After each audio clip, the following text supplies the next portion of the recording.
In today's video, I'm going to teach you how to add your Gmail account to Outlook in just 5 minutes. Whether you're looking to streamline your email management or simply want to keep everything in one place, this guide will walk you through the process with ease. So let's dive right in and get started.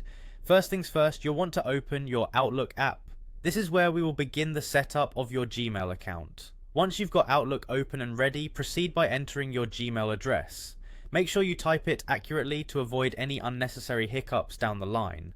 After entering your Gmail address, you'll need to click on the Continue button. This action will initiate the connection process between Outlook and Gmail, opening a browser window for authentication. When this browser window appears, it will prompt you to select your email address. Click on your email address to move forward.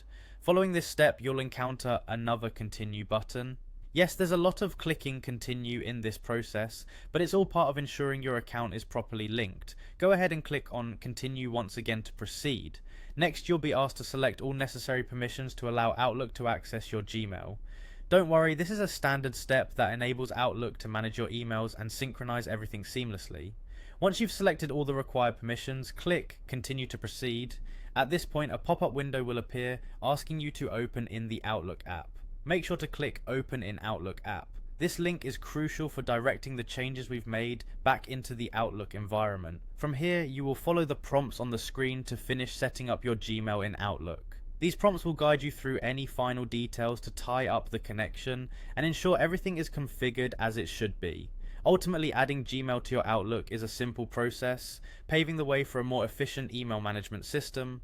By following these steps carefully, you'll have all your important correspondence in one convenient location, saving you time and effort every day. And there you have it, your Gmail should now be successfully integrated into Outlook. We hope you found this tutorial helpful and that you're ready to enjoy the benefits of having all your emails in one place. Don't forget to subscribe and check out our other videos for more handy tech tips and tutorials. Thanks for watching, and we'll see you next time.